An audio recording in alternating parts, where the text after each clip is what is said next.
दोस्तों, अगर आप विदेश घूमना चाहते हैं और आप एक बाइकर हैं, तो ये वीडियो आपके लिए एक खोज जैसी साबित होने वाली है। भारत से थाईलैंड, सिंगापुर और मलेशिया का सफर बाइक पर कर सकते हैं। हर घुमक्कड़ की सबसे बड़ी ख्वाहिश होती है कि वो विदेश घूमने जरूर जाए, जिसमें से बहुत लोग जाते भी हैं। आमतौर पर टूरिस्ट विदेश यात्रा फ्लाइट से जाना ज्यादा बेहतर समझते हैं। जल्दी और आराम से पहुंचाने के मामले में वो बेहतर है भी। लेकिन जो इस आराम वाले सफर को भी चुनौती बना लेते हैं, वो होते हैं घुमक्कड़। ट्रैवलर्स और टूरिस्ट में यही तो अंतर होता है। टूरिस्ट उस जगह को देखना चाहता है जहां वो जा रहा है। घुमक्कड़ जहां जाते हैं, उस सफर को भी नापने का दमखम रखते हैं। मैं आपको ऐसे सफर पर ले चलूंगा जिसे कोई करना तो दूर सोचता तक नहीं है। तो चलिए इस रोमांच भरे सफर पर। बाइक से भारत से सिंगापुर की यात्रा, वो भी 4 देशों से होते हुए। सुनने में थोड़ा अजीब लगता है, लेकिन एडवेंचर्स बाइकर्स के लिए ये सफर मजेदार और रोमांच से भरपूर रहता है। आप देश के किसी भी कोने में रहते हो, वहां से इन देशों की यात्रा पर निकल सकते हो। अगर आप उत्तर भारत में रहते हो तो आपकी बाइक ट्रिप दिल्ली से होकर गुजरेगी। दिल्ली से आगरा होते हुए लखनऊ, बस्ती, दरभंगा और पश्चिम बंगाल के रास्ते आपकी रोड ट्रिप सिलीगुड़ी पहुंचती है। यहीं से शुरू होता है आपका रोमांचक सफर। सिलीगुड़ी के रास्ते ब्रह्मपुत्र नदी को पार कर आप गुवाहाटी पहुंचते हैं।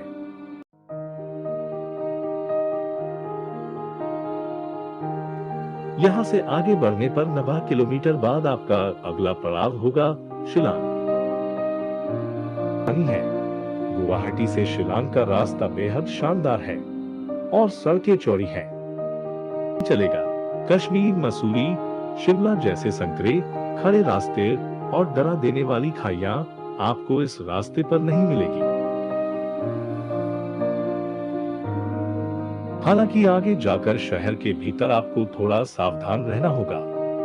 शिलांग के खतरनाक घुमाव और तंग गलियों से गुजरना एक अलग अनुभव देते हैं। यहाँ कभी आप ऊपर चढ़ रहे होते हो तो कभी नीचे उतर रहे होते हो।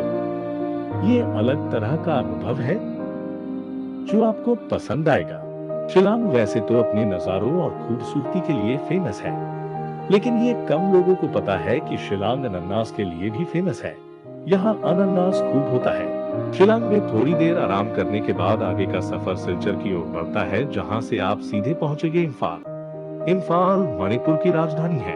यहीं से करीब 109 किलोमीटर दूर एक गांव है, मोरे। मोरे गांव भारत के इस छोर का अंतिम गांव है। यहीं से शुरू होती है बाइक से विदेश यात्रा। म्यांमार का सफर भारत के अंतिम गांव से जिस देश में सबसे पहले पहुंचते हैं, वो है म्यांमार। सबसे पहले बाइक से बर्मा पहुंचेंगे।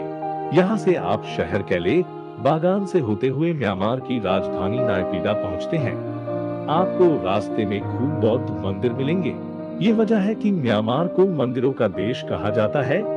आप यहाँ और खास चीज देखेंगे, यहाँ की औरतें अपने चेहरे पर चंदन का लेप लगाए रहती हैं। म्यांमार में बहुत गर्मी पड़ती है, इसलिए महिलाएं अपनी स्किन को बचाने और ठंडक के लिए चंदन के लेप का उपयोग करती हैं। राजधानी नायपीडा से आगे बढ़ेंगे तो आपको पावन शहर मिलेगा। इसके आगे ही मायावाड़ी बॉर्डर है। मायावाड़ी म्यांमार का अंतिम कस्बा है। इसके बाद हमारी बाइक दूसरे देश की सीमा में प्रवेश कर जाएगी। पुल का फासला मायावाड़ी कस्बे के आगे एक पुल है, जिसका आधा हिस्सा म्यांमार सीमा में आता है और आधा हिस्सा थाईलैंड में। म्यांमार से आप पहुंचेंगे थाईलैंड। थाईलैंड पूरी दुनिया में खूबसूरत जगह के लिए फेमस है। पुल पार करते ही आप थाईलैंड के सबसे पहले शहर में पहुंच जाएंगे। म्यांमार से थाईलैंड जाने पर सबसे पहले आने वाले शहर का नाम है मेसाड। यहाँ से आप थाईलैंड की राजधानी बैंकॉक पहुँच सकते हैं। बैंकॉक दुनिया में सबसे ज्यादा पर्यटकों वाला शहर है। इस शहर को सबसे अच्छा देखने का समय है रात। यहाँ की रात बड़ी रंगीन और हसीन होती है। बैंकॉक के बाद आप थाईलैंड के दूसरे सबसे बड़े शहर चियांग माई पहुँचते हैं। इसके बाद आपकी बाइक एक बार फिर से एक देश के अंतिम छोर पर पहुंच जाएगी और दूसरे देश में घुसने को तैयार रहेगी। थाईलैंड के बाद जो देश आता है वो है मलेशिया। थाईलैंड के सदाओ बॉर्डर को पार करने के बाद मलेशिया में एंट्री करते हैं। थाईलैंड से मलेशिया में घुसते ही सबसे पहले एक कस्बा आता है, बुकेट कायू हिताम। इस कस्बे की आबादी बहुत कम है। सड़क किनारे छोटी छोटी कई दुकानें भी हैं। बुकेट कायू हिताम कस्बा काला जंगल के लिए फेमस है। यहाँ से मलेशिया की राजधानी कुआलालंपुर जाने के लिए बढ़िया उत्तरी दक्षिणी एक्सप्रेस बना हुआ है।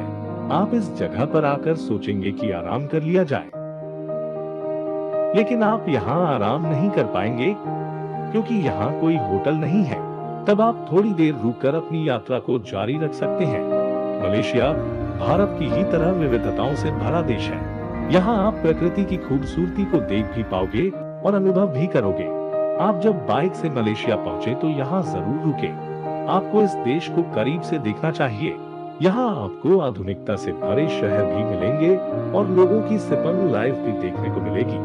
मलेशिया की राजधानी पहुँचने से पहले आपको इस सफर में कई खूबसूरत शहर मिलेंगे, जिसमें से एक फेमस सिटी है गेंटिंग आइलैंड। यहाँ हिंदुओं की पवित्र जगह बाटू केव है। अपने सफर में आपको आगे बढ़ने पर एक 24 किलोमीटर का लंबा पुल मिलेगा जो आपको पेनांग आइलैंड पहुंचा देगा।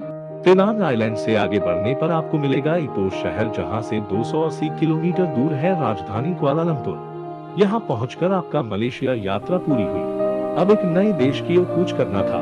सिंगापुर खूबसूरती की नायाब नमूना। मलेशिया की राजधानी पहुंचने के बाद बाइक को घुमा लीजिए सिंगापुर की ओर। जब आप फ्लाइट से सिंगापुर जाते हैं तो बहुत कुछ मिस कर देते हो। रोड से जब आप सिंगापुर जाओगे तो पूरा रास्ता हरा भरा मिलेगा। ये रास्ता आपका मन मोह लेगा। सड़क का सफर ही तो है जब आप इस देश की संस्कृति को करीब से देख पाओगे। सिंगापुर वो जगह है जहां लोग बार बार आने की तमन्ना रखते हैं। सिंगापुर ने अपने आप को बहुत कम समय में विकसित किया है। पूरी दुनिया में विकास के लिए इस देश की मिसाल दी जाती है। पर्यटन के क्षेत्र में सिंगापुर बहुत आगे बढ़ चुका है। सिंगापुर दिन में जितना खूबसूरत लगता है, रात में उतना ही चमकने लगता है। सिंगापुर की नाइट लाइफ देखने लायक है। लाखों लेजर लाइटों से यहाँ की रात रोशनी से जगमग हो जाती है। इन देशों को देखते हुए आप और भी देशों को देखने के लिए आगे बढ़ सकते हैं, लेकिन इन देशों की यात्रा एक साथ करना बहुत बड़ी बात है। आप अगर चाहें तो वापस लौटते समय नेपाल जा सकते हैं, जिसे दुनिया की छत कहा जाता है। भारत के बहुत सारे ट्रेवलर्स नेपाल से गए भी हैं और कुछ जाते रहते हैं। नेपाल भारत के लिए अच्छा टूरिस्ट प्लेस है। ये सब आसान लग रहा होगा, लेकिन इतना आसान नहीं है। इन 4 देशों की यात्रा पर जाने से पहले अपने आप को परख लेना चाहिए कि आप वहां तक बाइक चला पाएंगे या नहीं। सबसे जरूरी बात, बाइक से म्यांमार, मलेशिया, थाईलैंड और सिंगापुर तो बाद में पहुंचेंगे, लेकिन वहां जाने से पहले ये चीजें करना बहुत जरूरी है। अगर आप मोटरसाइकिल से इन देशों की यात्रा पर जाना चाहते हैं तो सबसे पहले इन देशों के वीजा लेने होंगे।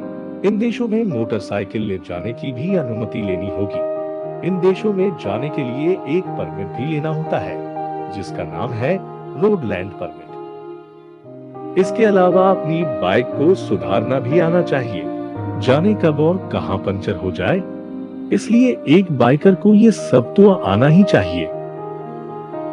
अगर आपको ये सब आता है तो आपको बाइक से इन देशों में जाने से कोई नहीं रोक सकता।